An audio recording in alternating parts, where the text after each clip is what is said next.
Hello, this is the Jackass Podcast. Welcome to episode number 23, I think. Um, yeah, this will be my last podcast of the year. I'm not going to try.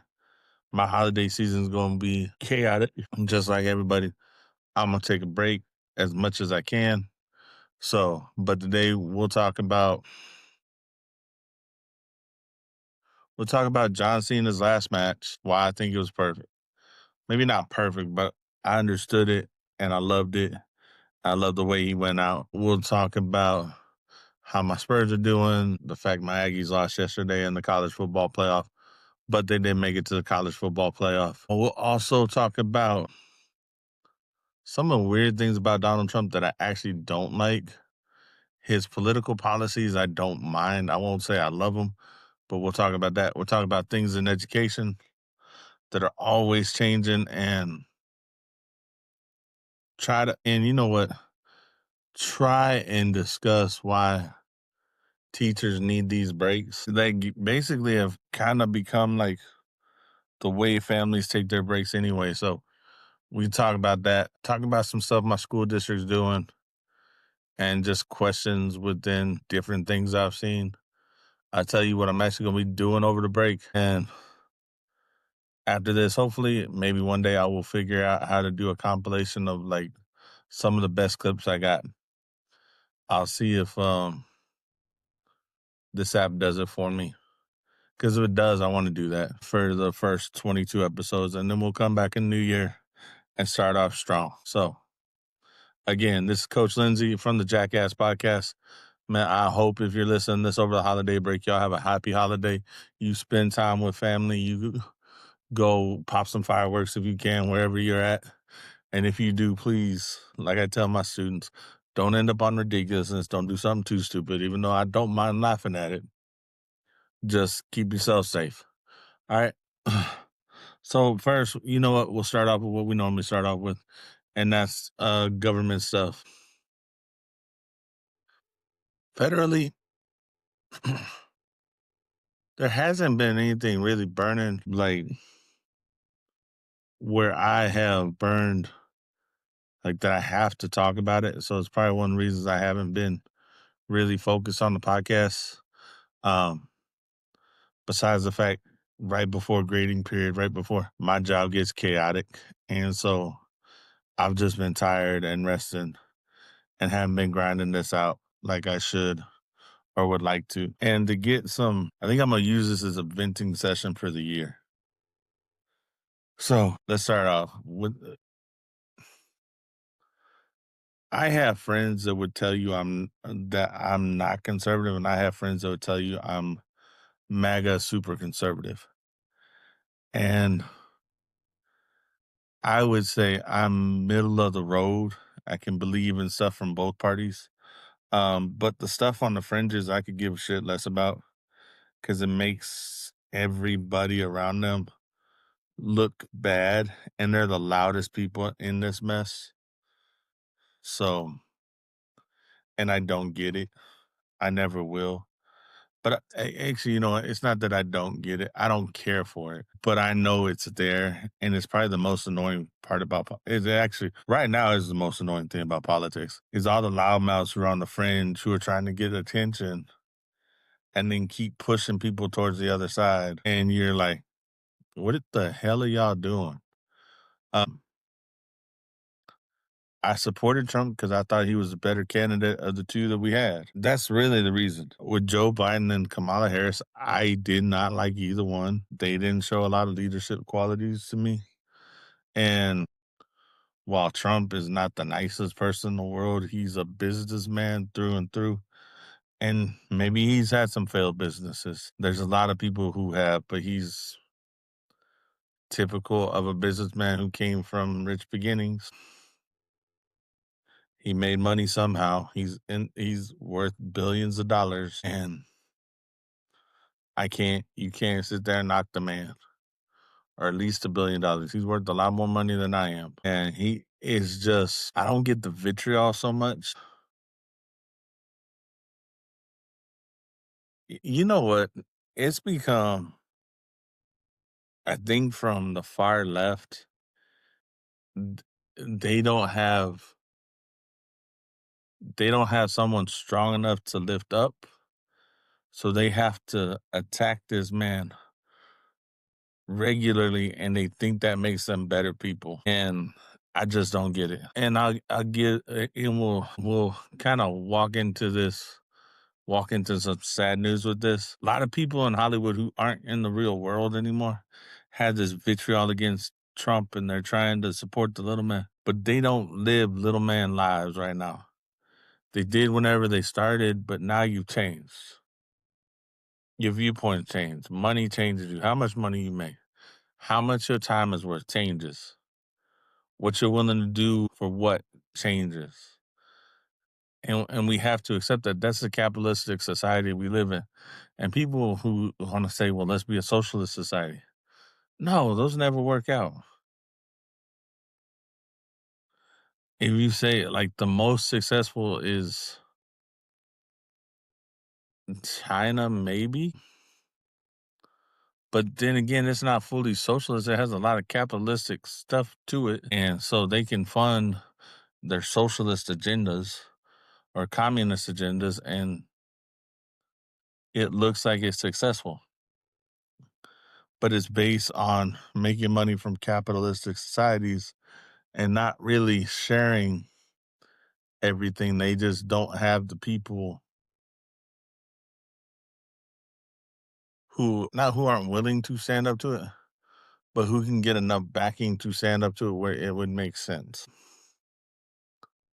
Cuba, Russia, they're not as strong fiscally as other places around the world that are more capitalistic. You may have parts of socialism that work, even with our own government, but that's to help prop up people who actually need it. And it's stuff that gets taken advantage of by people who are too lazy to do stuff on their own.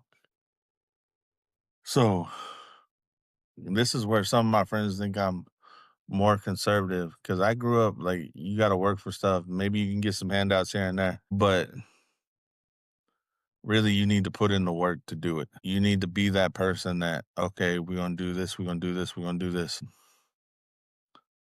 and be willing to put in that extra work. So, so, and there are people in Hollywood who have those values who then think that we need to, I think one of the biggest divisive things is that Democrats think you have to label everything. Everything has to have its own separate little entity. And I don't. I think that you have to have a respect for every separate entity and not necessarily have to have a full-fledged caring of it. I can respect your choices.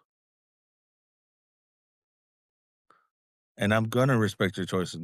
But I'm also going to respect the fact that there will be consequences to your choices that I don't want to be around and I don't want to deal with.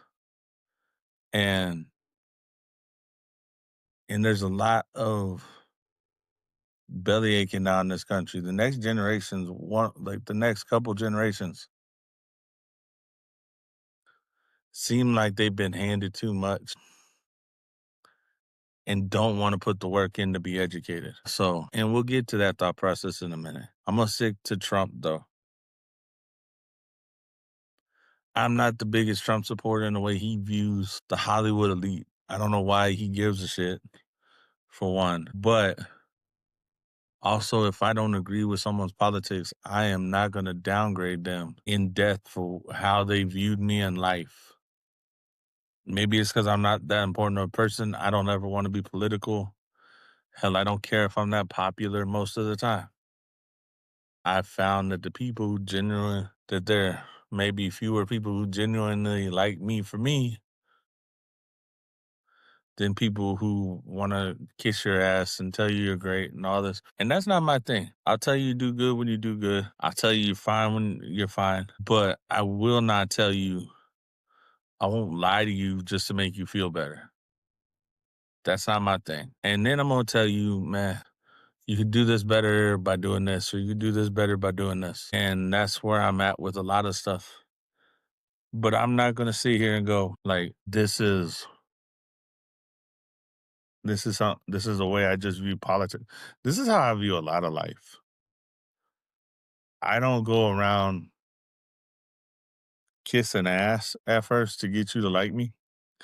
I may just not be my fully abrasive self when you first know me and have manners and be very respectful of you until you have lost that respect. And I may not have respect for you as a person, but I can have respect for what you if you do your craft well, if you do what you work at well. And I say all this to say I didn't care for Rob Reiner's politics. I never did. Um, wasn't my cup of tea, and I'm fine with that. Did I like his movies? Yeah, I love some of his movies. I love Princess Bride. I love A Few Good Men. Man, I'm forgetting a lot of the ones he did. But him showing up in spots. I love seeing Rob Reiner as an actor. He could tell a story, and I love storytellers. I love good stories. So how am I gonna sit here and not show that man respect for him being a storyteller as a director, which is, uh, which is kind of in essence still compared to other art forms, still a new art form, and he was great at it while he was doing it. Yeah, did he have some flops? Yes. Did some of them not make sense? Yes. But his greatness and him, like I'm not the biggest Spinal Tap fan, but it's a good movie. Wasn't my cup of tea, but I get it. It's a good humorous movie. It was a subtle jab at rock documentaries. And but if you take that and then you take something like The Office, there's roots to that there. And there's probably roots to that movie somewhere else. And The Guys Must Be Crazy was kind of another one that was like that. My mom loved that movie. I didn't get it. But I'm not gonna disrespect Rob Reiner for his politics when one, the way he died is tragic. If what they're saying ends up being true, that like his son stabbed him and his wife, that sucks, man. That means there was something there that just needed to be there that wasn't, and that sucks. But I don't want to look ill upon the dead. The man lived a long life. Artistically, he did a lot of great things. I don't know about his philanthropy. I wouldn't be surprised because his dad was probably big in philanthropy and a genius too, and he had to live up to that name, and he stood on his own 2 feet. Kind of in that vein, but had, I think, more range than his father did in a lot of ways. Just didn't have the same impact because of the time he came in. But we will salute, man, straight up. We will salute Rob Reiner for his life and for the arts that he brought and the respect that he deserves. Again, may not agree with his politics when he was alive. I'm fine with that. But to show the man respect, I think that's how it should be honored. So may he and his wife rest in peace, and hopefully justice is served for what happened to them. Now let's move on to the education part of this podcast. This part is going to be me venting and really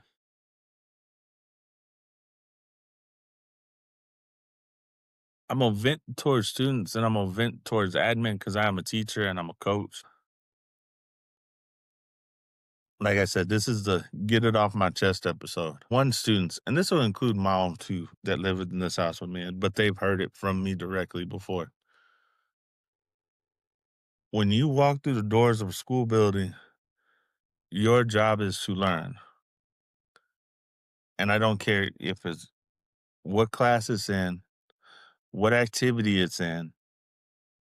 If you can show an aptitude to learn those things that you like and love doing and the reasons that you go to school, um, then you should be able to apply that and at least give maybe not 100% the same effort, but 50 to 75% that same effort so you can learn the stuff that you need to know as an adult. And it's hard to understand how this will affect you. And it's hard for a lot of people to understand, well, why do we learn this? Well, why do we learn this? Quadratic formula is one of the great scapegoats of um, everybody's educational journey. And it doesn't teach you, it's not just about the equation itself. It's it's about a way to solve a problem differently using one of the most fundamental equations in algebra, and seeing that you can manipulate that within the math rules and have a way to solve different problems with that same thing. People tend to just look at one part of it. And in math, eventually, algebra is not just about filling in the numbers and just doing the equation. There's a lot of jobs where you had to find that missing part of the equation so that it makes sense. It's a problem solving skill. And problem solving at any level is a life lesson.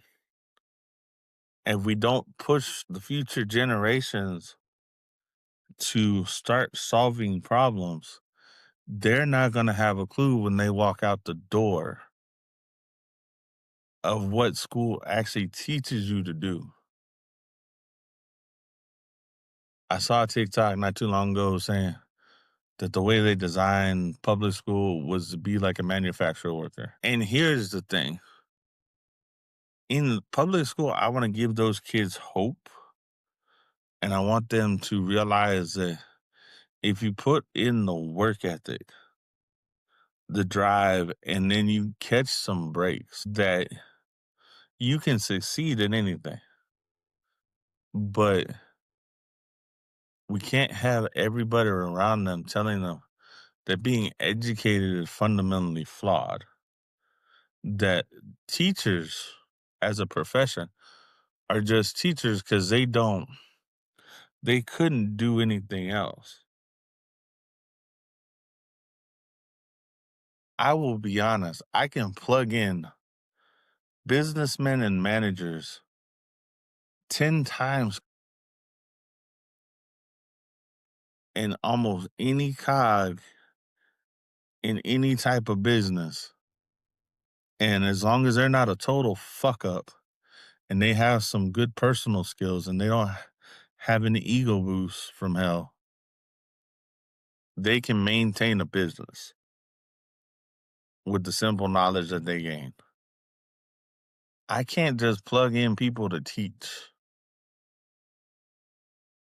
Because to teach something means that you actually need to understand what you're teaching.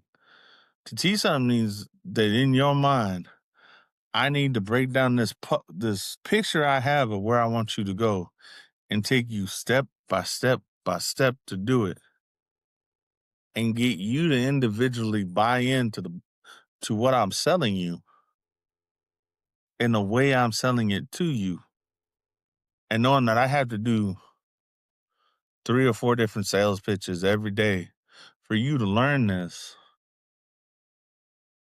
And that sometimes this is just something non-negotiable. And it's something that people think that you need to know. And I don't know how else to put this. This is the point blank of education.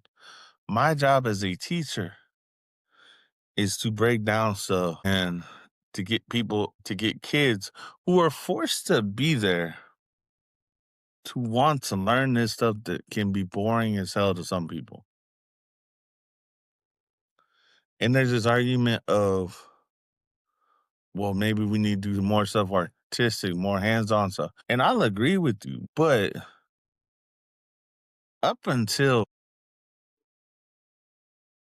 like you do that in elementary school, and then you got to get into a whole bunch of nitty-gritty stuff in middle school where it's not as kinesthetically pleasing and it's a lot more memorization than we would like.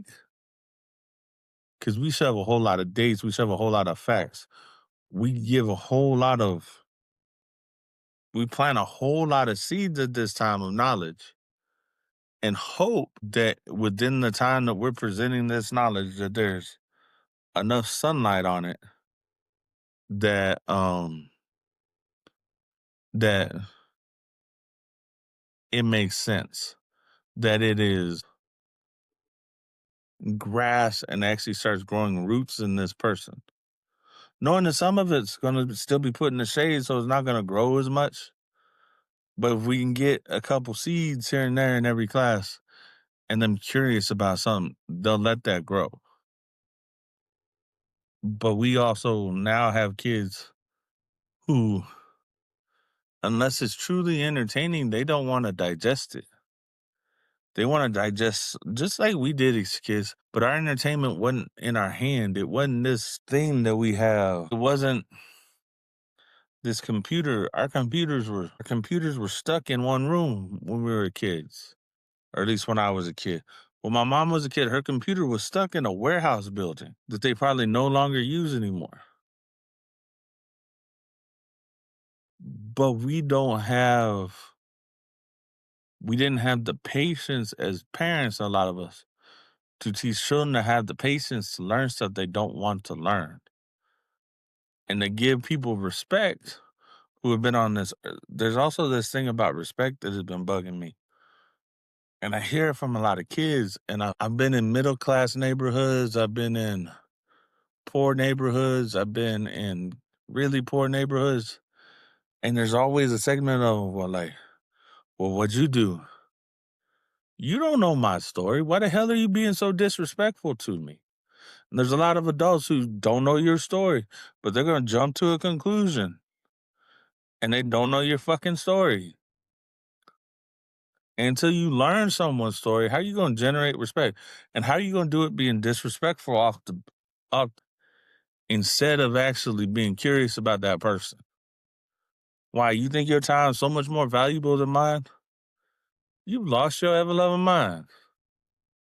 Maybe I'm too old school on something. Maybe I don't need to be a technology driven person. I've been around tech my whole life.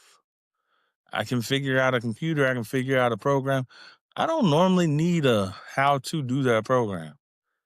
I'll find what I can do, I'll find what I can't do. Like, I'm willing to explore it and learn and be curious. I think we've taken a lot of curiosity out of kids. We take a lot of their imagination out of them because we give them these things. And I had an interesting conversation with my daughter about using AI for stuff. And I tell you, about 2 years ago, I was sitting in a PD where we were talking, and I was a co-teacher in an English class. So I went to English's ELA's PD that day. And one of the PDs was like 45 minutes of us actually having the discussion from people in district office. And my district's like the fourth largest in the state, fourth or fifth largest in the state of Texas, top 30 in the US. Like, it's that big. It's its own little kind of homegrown corporation in a lot of ways. And we were talking about ethics of using AI. I use AI every once in a while when I want to write something, or like I generated a social story for a kid the other day about the first week we get back to school with AI, them understanding, hey, so they understand what's about to happen to them. But we do not like, and then there's this whole ethical issue about how you use it in the classroom. Here's my thing. If I can give AI a prompt and it writes the prompt for me and I give it specific directions and I'm really detailed in my directions, and then it spits out whatever, and then I go edit it, it's still my idea, just not all my writing. It's still my concept and my theme within that writing. But now I have to go in and word it like I would say it maybe. Maybe I don't do all the minutia, but now I get to do the details and I get to actually look at it and say, hey, this is what I want to do. And my daughter, like, I'm coming across a lot of kids where is don't get the gray of a lot of things.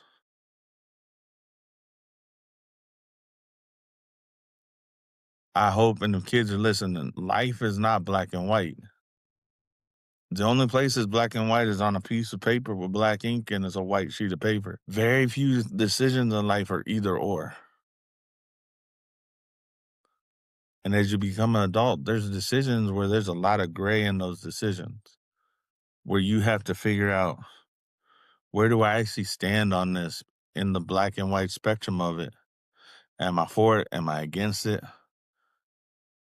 How much do I care about it? And what's the basis of that thought process? I got a lot of kids that have trouble. I won't say a lot. I have a few kids that have trouble with stuff not being perfect, stuff not being like it should be. It's not black and white for them. They don't get it. And it's not just my kids that have autism, it's kids that just can't see the gray and stuff a lot of times. And we have a generation where there's a lot more of those kids who don't understand what the gray is, who don't see it the same way that we did when we were kids and our parents explained it to us, or our parents told us, okay, like as a young kid, you learned it's good or bad, it's evil, but there are consequences. And some kids don't understand that there's consequences to every decision. I got one that tells me fucking hates consequences, but he doesn't actually understand that there's good and bad consequences and that it's based on the decisions you make. He remembers the bad ones because that's what happens when he makes a poor decision. He doesn't see the good ones a lot of times when he's done something that he should do, and you kind of have to emphasize that. But it's probably one of the most annoying things in education is you see these kids, they don't have the problem solving skills. They don't have the sense to see the gray and stuff. And no, I just haven't drank it yet. Um, and to know that they are that life once you get past it, because it's an abstract thought. And abstract, I'm in middle school, so abstract is just something that they're kind of learning about, and they don't see it. They don't see that spectrum of decisions, and they don't see where these pieces lead to because they're curious, but they want to know what the end point is. Like it's a quick video game, rather than realizing it's a long journey. If you want to compare your life to a video game, it's RPG games. It's where every decision means something. It's sports games where every decision has an automatic good or bad consequence. And then you go to RPG game and you can think these good consequences are a great thing, and it ends up being the worst decision that you made because you weren't looking at it from the overall perspective. And that's a lot of life's decisions, unfortunately. For some reason, a lot of things in life now have been divvied up so much as like it's either or, and it never is. And we need to start having adult conversations again about it needs to be, we need to work through the gray to get to where it's good for everybody involved. The other part of education that's annoying me as a teacher is the people above me sometimes. And especially in the jobs that I have had, they're not traditional teacher roles. Like I didn't get a degree in special education. I got a degree in kinesiology. I wanted to be a coach. There's no true right or wrong, but there's a curriculum, there's a structure to that I could handle. Now, I could also handle the other part of that, which is when you're the coach, there's a lot of stuff. There's a lot of stuff that is there that can change your plans, and you have to have a contingency plan and you have to be prepared. And every teacher's got those things, but PE gets a lot of it, athletics gets a lot of it because we have the biggest area and we usually have the most kids at the time. So that's where our days can be changed. And most coaches will tell you that's fine. And I'd be fine with that too. Where I have an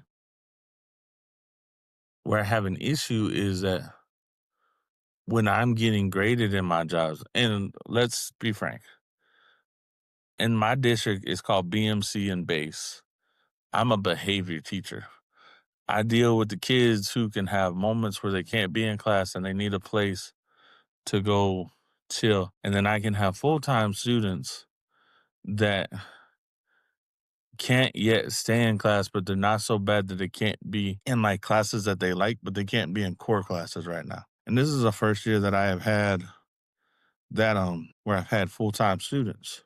A student that came in and because of the attitude of his previous teachers, and actually this is with both of them, because of the attitude with their previous teachers, had a lot more behavior incidents. And that's the only thing I can figure because I'm not always the nicest person, but I'm one of the calmest and cooler people you're going to meet in that I don't let stuff rattle me as much. I understand why my admin that I have now put me in the position I'm at. Here's what sucks about my job is if you don't understand the full scope of it, it's easy to nitpick what should be, I won't even say a menial part of my job, but shouldn't be nearly as important to my job as it is, at least from an education standpoint, at least from the standpoint that I'm not a fucking lawyer, but I have legal documentation I have to write. I get that. And when you bring someone in who's an advocate and then you have me and then people have to go look through what I do and then they're going to pick it with a fine tooth comb. And I'm not the most detailed when I speak and I'm not the most detailed when I write. I'm very matter of fact. A lot of direct statements. I can soften them up a little bit. I can become very verbose. I can have a expanded dialogue and expanded vocabulary and a lot of words that I make kids try to play catch up with me because I think you should know these words. But I sit here and I look at it like it's a legal document, so I don't want breasts or loopholes. So I just want to be very direct, and I'm not gonna sugarcoat stuff just to be too nice. Because I can sugarcoat stuff when we're talking in the meeting, and then on paper is very direct. That's to me how it should be. And then I got put in a situation where where instead of my admin figuring out a system where it actually helped me a little bit, um, I had to I had to ask people and was kind of told, and I didn't have a set schedule on a lot of things. And so now, because even though I've done the behavior part of my job well, maybe not the greatest, maybe not 100%, but I've done that part of my job well. My connection with kids, my ability to get kids to learn stuff, my ability to get through the kids and give them the grace that they need to kind of hopefully start learning behavior. Do I know what I'm gonna walk into that first week back? Yeah, it's gonna be chaos in my room, but that's part of the job and I get it. What I don't get is every time I've gotten in trouble has been for what will get the district sued the quickest, but shouldn't be the most important part of my job. And because it gets the district sued the quickest, it becomes the thing that everybody worries about the most. And maybe that's just my personality type. I was never the most structured, never, I wouldn't say I wasn't the most structured. I was structured, but I had freedom to it. I have a lot of freedom in my class, but I also have a lot of stuff that I have to do that if they had set it up like the district said, it wouldn't have been as much of me sinking as it has been this first semester. And the fact that every time that I mess up on something now, I'm getting called down and it's frustrating as hell. That's been one of my biggest problems this year. And notice so far I haven't even talked about my coaching stuff because I love my coaching stuff. even though we haven't won a damn thing this year, the working with the kids and seeing them get better and seeing them realize stuff has been the pleasure of this, but it also becomes the first thing that people want to go after. And the funny thing, it's a thing I actually went to school for. Because I know I'm good with special ed kids, and I know why I'm good with special ed kids because I grew up around that and I was one, even though my wife doesn't believe it a lot of times. Because I learned to adapt to what I needed to learn to adapt to, but I don't get it a lot of times. Like, I like most of the people I work with. I don't have a problem with them. They're usually good people. But this year has just been like kind of what the fuck so far. So I'm hoping as we turn into the second semester, this gets better. Let's go to fun stuff to talk about now. My Cowboys playoff chances are out the window. They're still playing hard. Their defense, like I've said on many podcasts, stinks. Even though they got Trayvon Diggs back today, they just can't stop a good quarterback for some reason. Even though they were decent at it last year. Even when Dak went down, their defense wasn't the worst thing. It was just the middle of the defense not being able to stop the run. Worth the shit. Now they're better at the run and they can't stop people from making first downs. Aggie season is done. But at least they made it to the college football playoff. That was a good thing. And they played a game that I don't think anyone expected when the final score was 10-3. So they didn't score anything except a field goal. I think they missed like 2 or 3 also. But Miami missed like 2 also. My Spurs have been fun to watch this year, though. That has been really exciting. That has been watching a fast-paced young team playing Spurs basketball because they moved that ball around. I think they have one of the highest percentages of assist ratios. They sell some games where they have some dumb moments.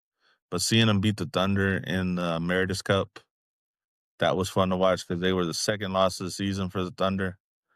And Christmas week, guess what? They get to play them twice on the 23rd and on Christmas Day. So I'm going to really try and watch that. And I think my Cowboys play Christmas Day. So those will be fun to watch. Sports this year has been good. I have enjoyed watching sports this year. My wife loves football so much, it's not funny. I'm waiting for an evil look. Do I get it? Do I get it? Or is she not paying attention? But no, sports this year has been fun to watch. Seeing Marcel Reed, I hope he stays at least one more year. I don't know if he was a true sophomore this year. It'd be good to see what A&M can do with one more year of him at quarterback. I have a feeling they're going to have to retool the receiver again because I could see Carver and Concepcion going on to the pros, seeing their running back group. They have been doling out running backs that are somewhat NFL ready, but aren't fully NFL ready for a while now. So that'll be fun to watch. Be fun to watch the last couple weeks of the football season. Also, hell, let me check. I know I whooped one up, and I'm gonna put this in. I am gonna put this in here that. So earlier this season in my big league, one of my buddies got all happy, and we had a discussion on text message about his skill and me saying that he was just really lucky. And that fantasy football is more luck than skill in a lot of ways. Is luck on hitting big? Never fantasy football player, guy who plays that game of fantasy football knows this, that you have to have some lucky moments to have a decent season. But the skill is in picking who's going to be consistent for you and throughout the season, rotating the roster enough that by the time you get to playoff time that you're still having consistency, and then hope during playoff time that you're one of your star players that you spent a high round draft pick doesn't suck up a storm. And my boy Jonathan, I'm gonna call you out. Thank you for putting in 3 Buffalo Bills, which I don't know why you had one of them in. Because he's the backup tight end. I don't know why you had him in. They weren't that even. But watching the combination of the 3 of them only have like 10 points And I like Josh Allen as a quarterback. I like the Bills as a team because I had James Cook and he went off, but his three people didn't score 10 points. So I just think it's fucking hilarious. And I haven't really started talking shit yet, but I will because I'm going to go look at our old score and see what the point differential was. Because if I got a bigger point differential than he did, I'm really talking shit today. But no, so that one's good. I think I made playoffs in two others. And I think I made the second round. I'm gonna go check. I don't know. I wasn't paying that much attention this week. Let's see. Let's see. Not that one. Ooh, that one I'm getting my ass kicked in. Ew. Damn. I got my ass kicked on one. Ooh. When oh, he just got knocked the fuck out. Oh, damn, that sucks. Okay, that sucked. All right, I'm out of that one. That's fine. I got my ass kicked in a small market league. But the one I've been kicking ass at. Oh, hell yeah. Oh, shit. I got my ass kicked in another one, too. I was 6-8. That's the one I could care less about. Ooh, I got my ass kicked in that one. What? Damn. Yeah, I whipped up on this one, though. Hell yes. But so two of my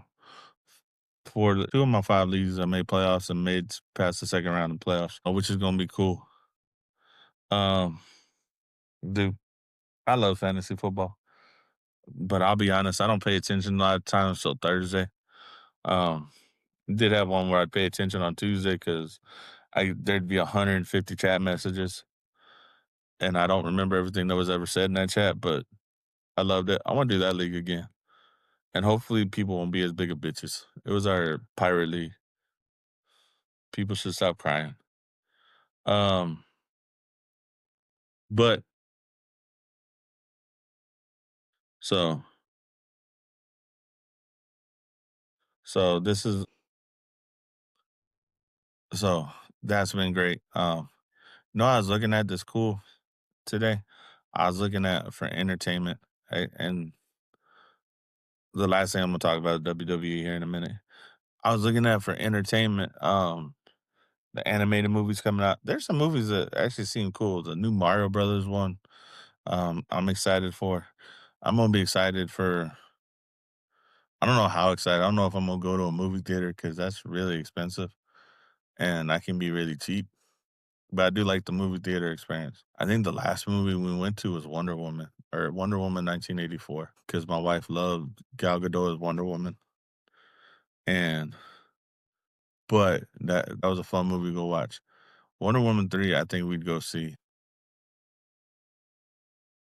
The DC movies, I don't even know the last DC movie I saw in the theater. Like I really don't. Um, it's hard to say. Uh, like I don't know the last DC or Star Wars movie I went and saw in the theater. Or not DC or any movie that I don't think I've been to a movie this year. I don't think anything struck me. No, I went and saw Dominion when it came out. That was the last movie I went and saw in the theater. And I was actually really happy with that movie. My wife started watching it the other day. I think during this break on one of my days I don't have to go all over the place. I may sit down and do a Jurassic Park day. That may be like a Christmas or like one of those days before we end for New Year's. That being said, now we're gonna talk about WWE. John Cena's last match. That was a good match. You know what? All those matches were really good. The tag match was good. The match with Ruka and Bailey was good. Seeing Ruka get over was good. Not surprised at the ending of the Cody match with Obafemi and bringing Drew McIntyre to ruin it. I do like that storyline though. That is a classic storyline on so many levels, and it deserves to be told the way it is. And him coming up later and crashing into Drew McIntyre's house, and then him looking at Nick Alt. Like I think Cody's right now riding whether or not he's going to become a heel. I think it'll happen after he loses his title. I think he'll have to lose it to a baby face and get screwed before he loses it to a baby face. I think that's the way this is gonna go. That's been a really good storyline. Bailey's storyline has been really good too. I just like the crazy thing about her. The women's tag team stuff is fun to watch right now. The women's division in NXT is fun to watch and see it bouncing. That Easy Dane, Paisley storyline is really cool to watch. I haven't been able to really watch it, and I don't know how much they're going to show during this Christmas break because they usually do more Christmas themed shows around the Christmas break. That's the tradition. I don't think they're doing live events this week or next week, which is also a tradition. So nobody should be surprised by that. But let's get the rest of Saturday night's main event. Yeah.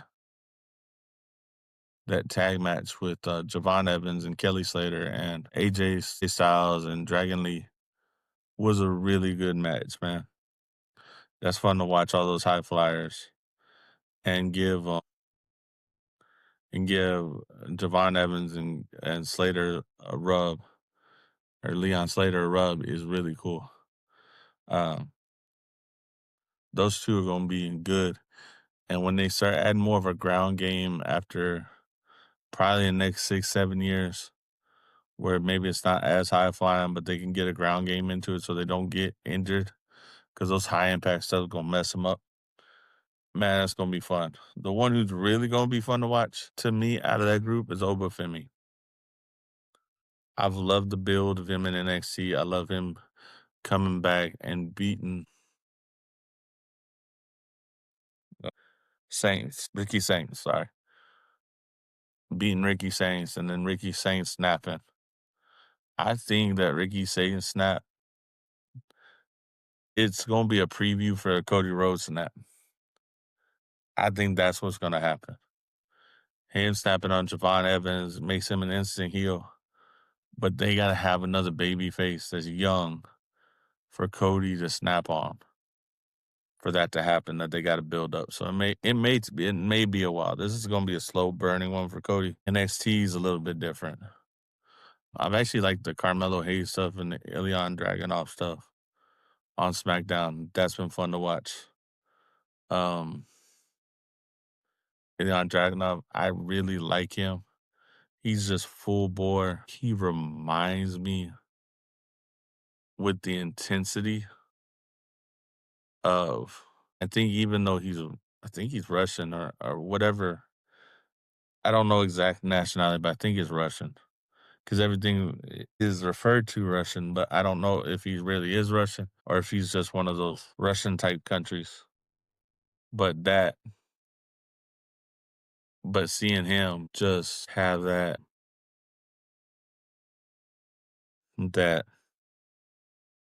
title run and just his intensity. I'm gonna bring up this name, and yes, I know what he did. Yes, I know he's horrible, and it should not. Everybody, well, it shouldn't remind. This is the only guy I can think.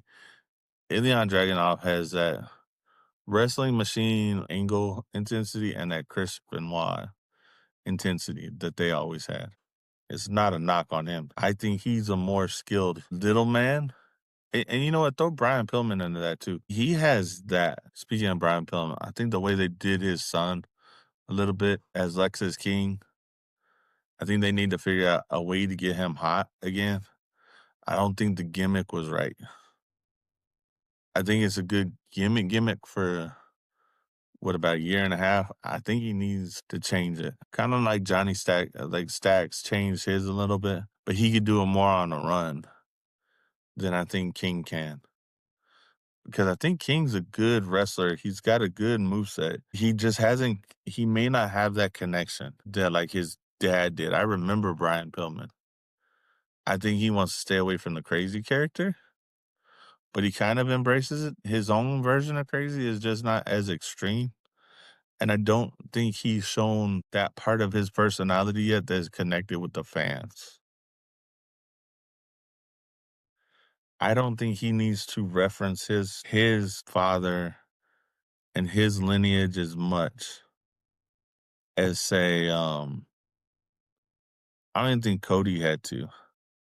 I think Cody, as he got better and he tried pushing away from that image, he's now embraced it because it could be a great part of his storyline. I think the same happened for The Rock eventually. I think Lexus needs to embrace it, but embrace parts of it, but push away the parts he doesn't want people to remember.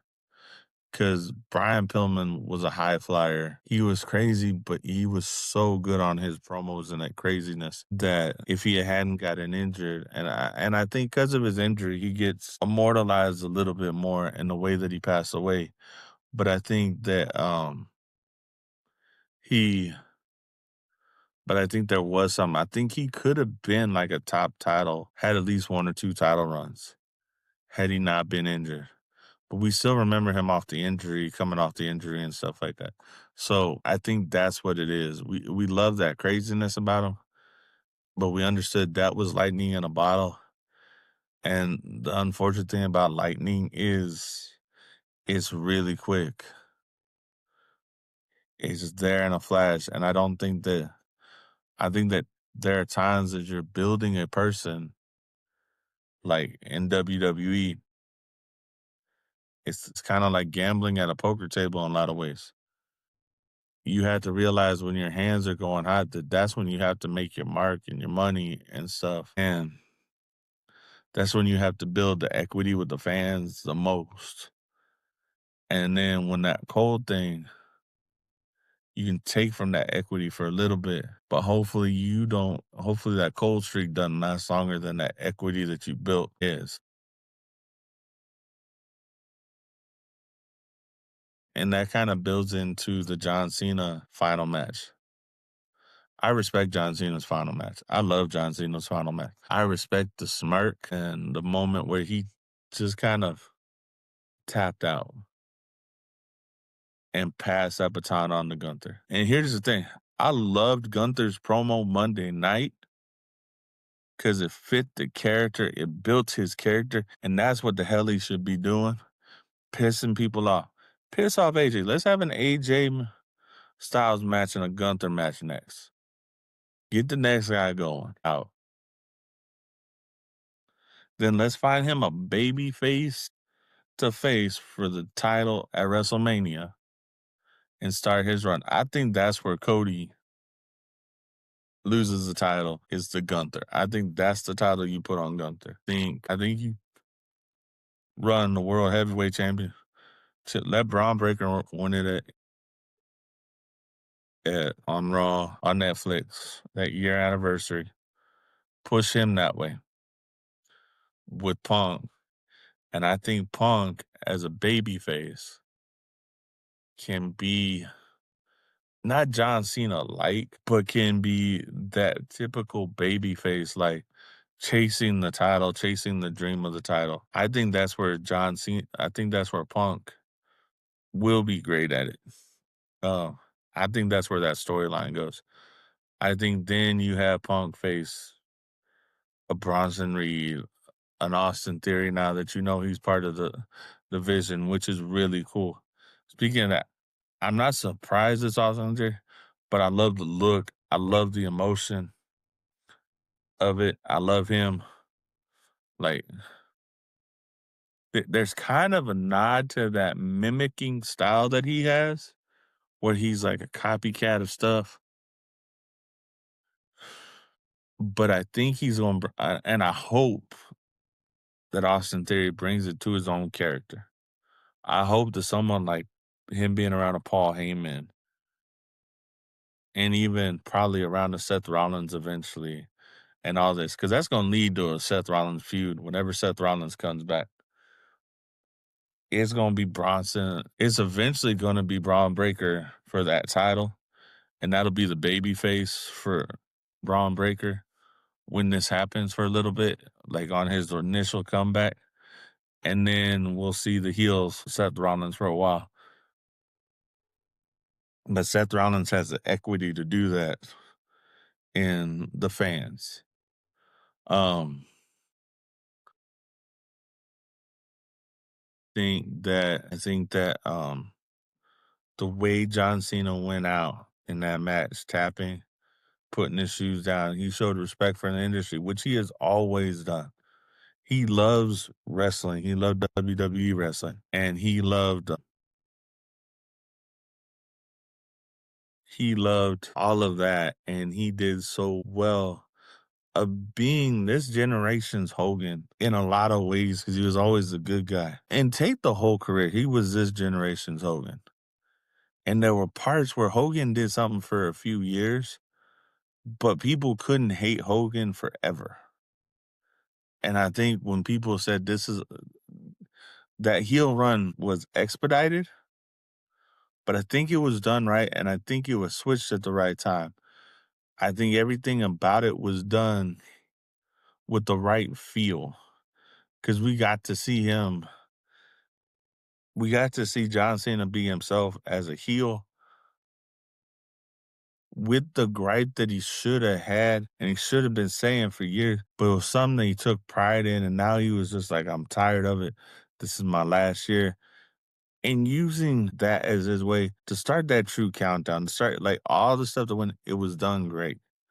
Him tapping out with a smirk is just like Shawn Michaels giving sweet chin music to Ric Flair with the I love you. That's a moment. Is it the greatest moment? No, it's not going to be as impactful, but it's as respectful. And if they said, well, we were going to let him go out and be knocked out, and that's what people think. No, I think you saw what a wrestler's in match should be. He gave it his all. He knows this is his last fight. He's given everything he's got. And then with a smile to hand it to the next generation, to hand it to the next big name that the WWE's been pushing the last couple years, and to shoot him.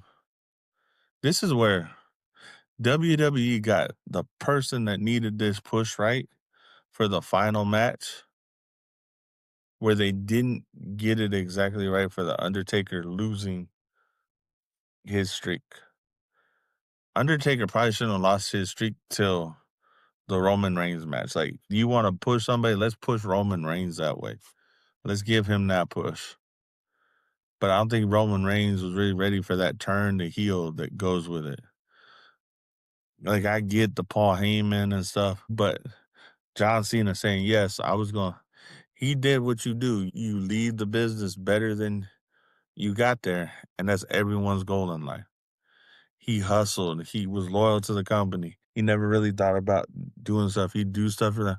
And he gave it his all. And then he just tapped out with a smile. And I actually thought that was great. I love that.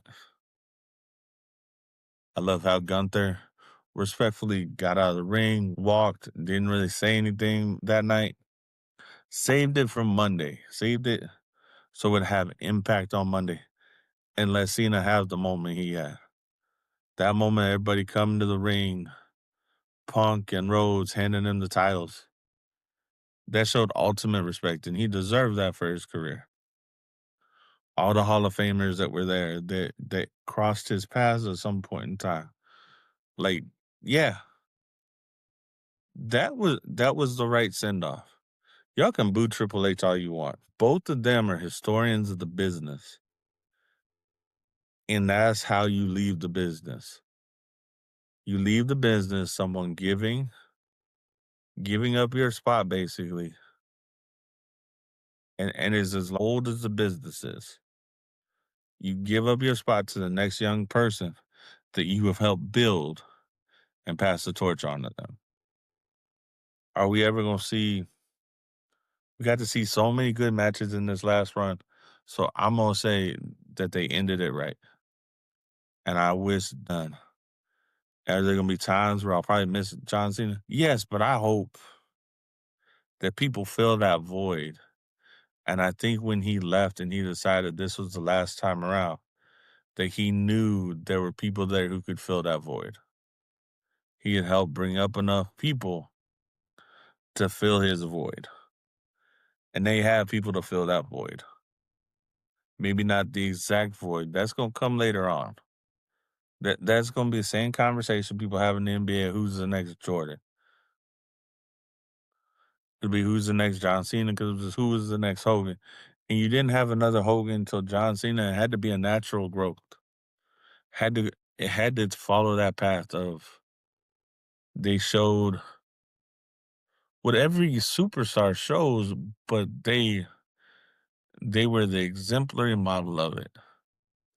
That's where he's this generation's Hogan. He was not that he wasn't above reproach, but he was the guy who hustled. He said his prayer, ate his vitamins, and did the work. And in that way, he was his generation's Hogan because he hustled, he was loyal, and it was about respect. He respected the business. He was loyal to people around him, and he hustled to get the job done. That's the same thing as eating your vitamins, saying your prayers, and working out. Is be about being a good person. That next person is gonna come naturally. Is it even on the roster yet? Probably not. It's gonna have to be a cyclical thing. Because when John Cena hit that, it wasn't until a couple of years after Stone Cold, and you saw all these people come about. And they're like, are they the next Hogan? You saw there was 15 years from when Hogan left WWE, or 10 or 15 years, to when John Cena became the Hogan-like character. It's something that's going to have to naturally grow. And here's the fun thing. We'll probably see it grow in the way their developmental system is. But it's when that moment hits and we're in it, are we going to know they're that model? Because he wasn't really the next Hogan. He didn't have a long title run. He had more like Ric Flair title runs. He never had a long title run. WWE, since Hogan, has not traditionally put long title runs on baby faces. Like Cody's some of the longest title runs on baby faces in years. John Cena didn't have a lot of long title runs. He was the one chasing the title a lot of times. He had multiple Dusty Rhodes type title runs. And he could talk and he could fight for it. And he was more the common man than he was the superhero. But then he was a superhero and he was putting over people, but he wasn't winning matches. Or he was teaching people in the ring what they should be doing. And that's the beauty of what John Cena did. So I totally love and respect that last match of John Cena. If you don't, I get it. But as someone who loves the history of the business, I understand it. I have respect for it. It's about giving somebody a final push and not killing off somebody just because you want to go out on top. So, y'all, I hope you have a good, happy New Year's if you're hearing this. This is done on the Sunday before Christmas, the 21st. Y'all have a good one. Have a happy New Year. I will probably come by after the New Year's. Go do some fun stuff. Love on your family. Again, also got the Jackass store that I will attach to some of these links. I don't know if it'll help with last minute Christmas gifts or Christmas gifts you forgot. Also, like, subscribe on whatever platform you're hearing this on. Do I know this will ever grow into something popular? No, I don't. But I'm having fun doing it. So, y'all have a good one. And we'll talk about what I look forward to next year when we come around to next year. All right. Peace. Coach Lindsay of Jackass Podcast.